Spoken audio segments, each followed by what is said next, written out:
मेरी आज की ये वीडियो ऐसे किसी भी कैंडिडेट के लिए नहीं है जो जून 2024 के लिए सीरियस नहीं है। अगर आप इस अटेम्प्ट के लिए बहुत मेहनत कर रहे थे और बहुत समय से लगे हुए थे, तैयारी में थे और सीरियसली इस अटेम्प्ट को क्वालिफाई करना चाहते हैं, चाहे नेट क्वालिफाई करना है, चाहे जेआरएफ को क्वालिफाई करना है, अगर आप उस केस में से हैं तभी इस वीडियो को अंत तक देखिएगा। मेरे स्टूडेंट्स मुझे आजकल मैसेज करके बहुत पूछ रहे हैं कि मैम ये यूनिट छोड़ देने का मैम मन कर रहा है, I want to leave this unit, please help me, please tell me what to do. ऐसे बहुत कंसेक्यूटिव मैसेजेस जब मेरे पास आए तो कहीं ना कहीं मैंने अपने आप को एक स्टूडेंट के माइंडसेट में पुट करने की कोशिश की and I travelled back to my own time when I was myself appearing for this exam and I try to put myself in their shoe, I try to empathise with their situation and मुझे भी याद आया कि हाँ, examination से पहले anxiety की वजह से या फिर टाइम की कमी की वजह से मेरे दिमाग में भी ये थॉट्स आते थे कि मैं प्रॉब्ली इस यूनिट को छोड़ सकती हूँ या इस यूनिट को कर सकती हूँ। तो इन तरीके के थॉट्स को कैसे ओवरकम करें, किस तरीके से आप अपनी तैयारी को स्ट्रैटेजाइज कर सकते हैं, is it possible to leave a unit और नॉट, और अगर हाँ तो कौन सी यूनिट छोड़ें कौन सी नहीं छोड़ें, वो मैं आज के सेशन में आपके साथ डिस्कस करने वाली हूँ।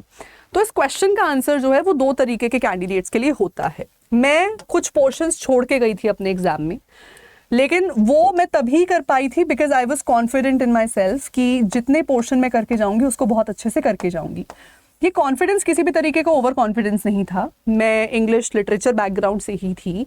मैंने इंग्लिश ऑनर्स किया, उसके बाद मैंने एंट्रेंस की तैयारी की और कई मेजर इंडियन यूनिवर्सिटीज़ में एडमिशन्स लिए, सीट सिक्योर किया, दिल्ली यूनिवर्सिटी से अपना मास्टर्स परस्यू किया, अपनी कॉलेज टॉपर थी फॉर बोथ द ईयर्स, देन साथ ही साथ अपना नेट क्वालिफाई किया बिकॉज मेरे पास वो बैकग्राउंड था, सॉलिड लिटरेचर का प्रीवियस नॉलेज था और कॉन्फिडेंस था कि मैं जो पढ़ रही हूँ उसको मैं बहुत अच्छे से अटेम्प्ट कर पाऊंगी।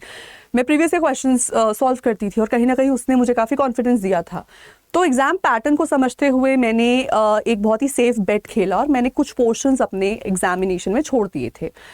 अब दूसरी तरफ कई ऐसे कैंडिडेट्स हैं जो इस तरीके से अपनी तैयारी को बेटर स्ट्रैटेजाइज नहीं कर सकते, से वो नॉन लिटरेरी बैकग्राउंड से आते हैं या फिर वो किसी और ही फील्ड से आ रहे हैं या फिर उन्होंने कॉलेज में सीरियसली तैयारी नहीं की थी और अब वो सीधा नेट की तैयारी में सीरियसली लग गए हैं। तो ऐसे कैंडिडेट्स के लिए किसी भी यूनिट को छोड़ना जो है गलत हो जाएगा। तो आपको किसी यूनिट को छोड़ना है या नहीं छोड़ना एट फर्स्ट प्लेस वो इससे डिटरमाइन होगा कि क्या आपका इतना सॉलिड बैकग्राउंड है लिटरेचर में कि अगर कुछ ना पढ़ के भी आप जाओ या उस यूनिट्स को आप छोड़ के भी जाओ तो अपनी प्रीवियस नॉलेज के बेसिस पर आप उसके क्वेश्चंस अटेम्प्ट कर पाओगे। अगर वो कॉन्फिडेंस है फिर आप एक बेसिक कैलकुलेशन करके जा सकते हो। आप प्रीवियस या क्वेश्चन पेपर्स को यूज़ करके एस्टिमेट लगा लीजिए कि जिस यूनिट को छोड़ने का मन है वहाँ से मेजॉरिटी कितने क्वेश्चंस आ रहे हैं। मान लो उस यूनिट से 5 क्वेश्चंस आ रहे हैं यानी 10 मार्क्स। अब आपको ये देखना है कि अगर आप 10 मार्क्स एक यूनिट से लूज करने ही वाले हो तो किसी दूसरे पोर्शन से आप 10 से ज़्यादा मार्क्स सिक्योर भी करो to keep on a safer side.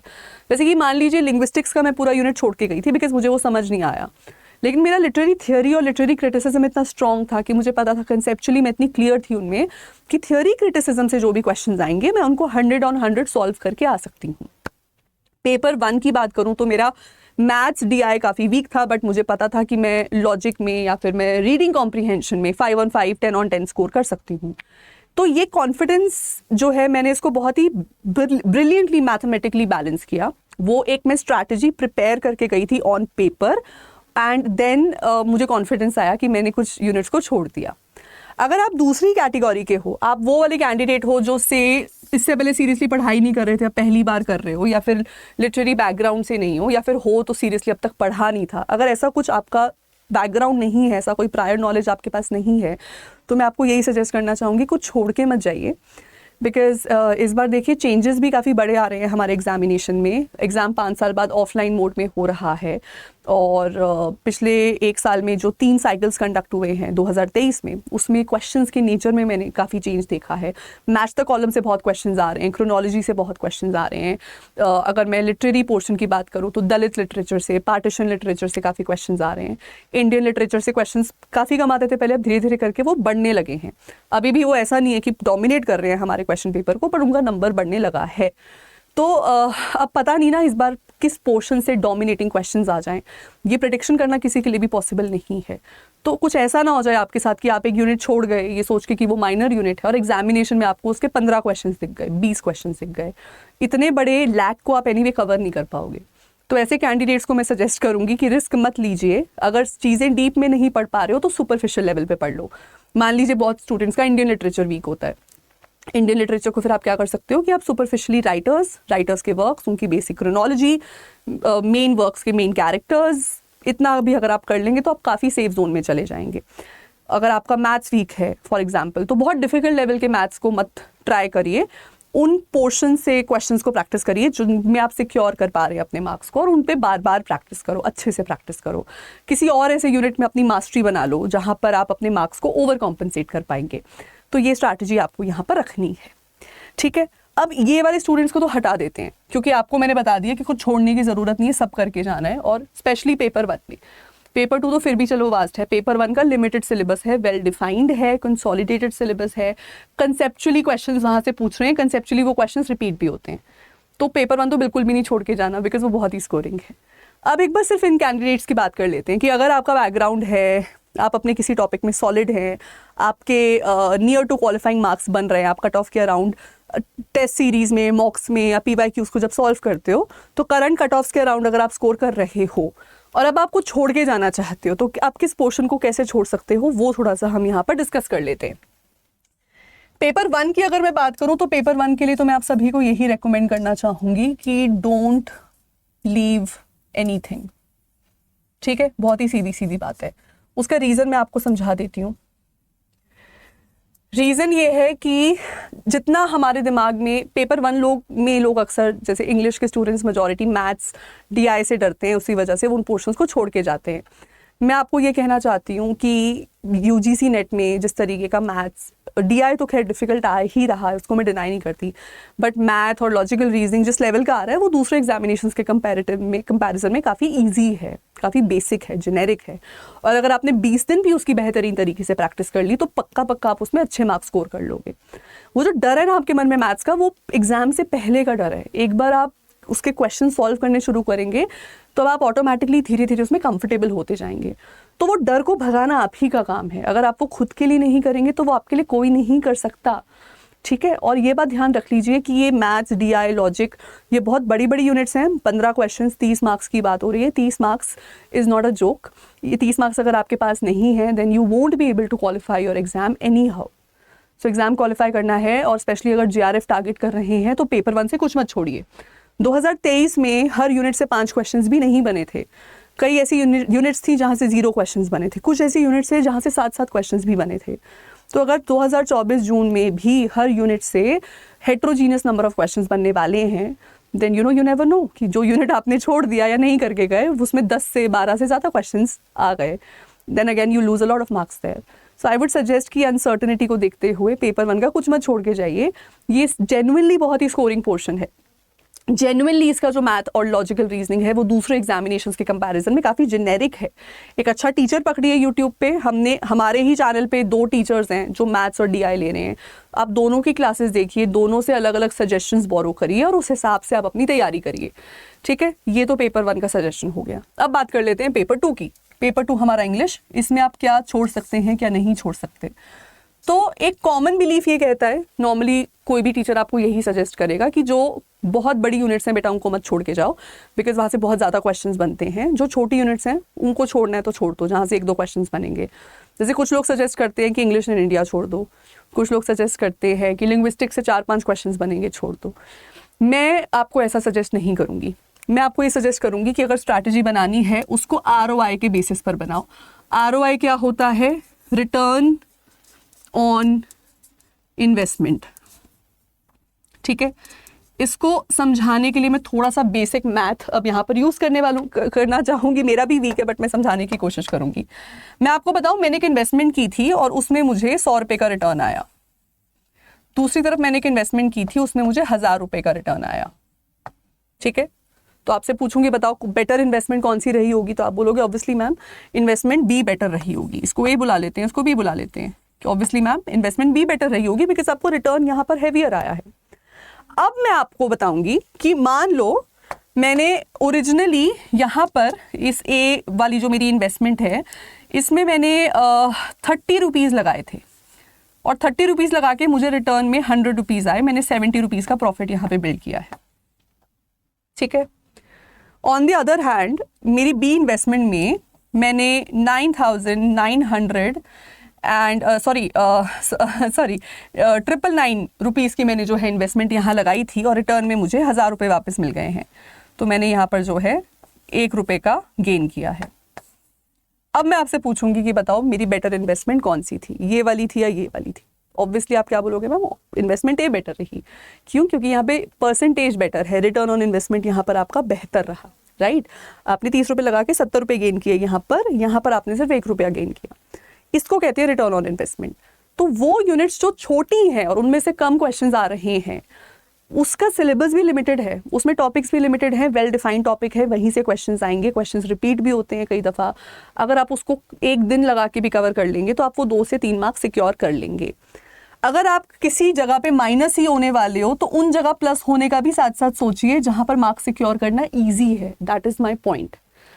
तो अब मान लो मुझे कुछ छोड़ना ही है तो मैं वो यूनिट छोड़ूंगी जहां से, या वो पोर्शन छोड़ूंगी जहां से मुझे ऐसा लग रहा है कि बहुत मेजॉरिटी क्वेश्चंस नहीं बन रहे हैं, अच्छे खासे बन रहे हैं पर मेजॉरिटी नहीं बन रहे, पर उसकी जगह मैं उन यूनिट्स पे एक्स्ट्रा फोकस करूंगी जहां से मैं मार्क्स सिक्योर कर सकती हूँ। फॉर एग्जाम्पल, जब मैं तैयारी कर रही थी तो मेरे पास इंडियन लिटरेचर के या वर्ल्ड लिटरेचर के अच्छे टॉपिक्स या मटेरियल नहीं था। मान लो मैं वर्ल्ड लिटरेचर छोड़ के जाना चाहती हूँ, मतलब मैंने इंडियन भी कर लिया, मैंने अमेरिकन भी कर लिया, ब्रिटिश भी कर लिया, पर एफ्रो अमेरिकन पे मेरे पास अच्छे नोट्स नहीं है, कैनेडियन पे अच्छे नोट्स नहीं है, Japanese literature, south east Asian literature पे अच्छे नोट्स नहीं है, कोलंबियन लिटरेचर पे नोट्स नहीं है। अगर ये सब मेरे पास नहीं है, मैं इसको छोड़ के जाना चाहती हूँ, तो मुझे पता है कि ऐसा नहीं है इसके ऊपर कोई 50-60 क्वेश्चन आ रहे हैं, इस पे हो सकता है 2-3 क्वेश्चंस आ जाएं, 4-5 आ जाएं, 6-7-8 मैक्सिमम इतने आ जाएं। तो अगर मैं उतने क्वेश्चंस का नुकसान यहाँ करूंगी तो मुझे उन यूनिट्स पे एक्स्ट्रा फोकस अप करना है जहां से मैं मार्क्स एक्स्ट्रा सिक्योर कर सकती हूँ। अब मैं उन यूनिट्स पे जाऊंगी जैसे कि मेरी लिटरेरी क्रिटिसिज्म पे मैं एक्स्ट्रा फोकस रखूंगी। क्यों? क्योंकि लिटरेरी क्रिटिसिज्म में आपको सिर्फ क्लासिकल कुछ राइटर्स हैं वहाँ से शुरू करके आपको टी.एस. एलियट तक का क्रिटिसिज्म कवर करना है। हर पेपर में 1-2-3 क्वेश्चंस वहाँ से बनते हैं, उतने पोर्शन में आप 100% मार्क्स सिक्योर कर सकते हो। तो अगर 2 क्वेश्चन को राइट सिक्योर करने के लिए मुझे दिन में सिर्फ 4 घंटे लगाने पड़े तो मैं क्यों नहीं लगाऊंगी? मुझे सिर्फ एक संडे देना पड़ा, मैं क्यों नहीं दूंगी? मैं बिल्कुल दूंगी। वहीं दूसरा यूनिट ऐसा मेरे को लगता है English in India. Similarly English in India में आप देखेंगे हर पेपर में एवरेज 1-2 क्वेश्चंस आपके बन रहे हैं।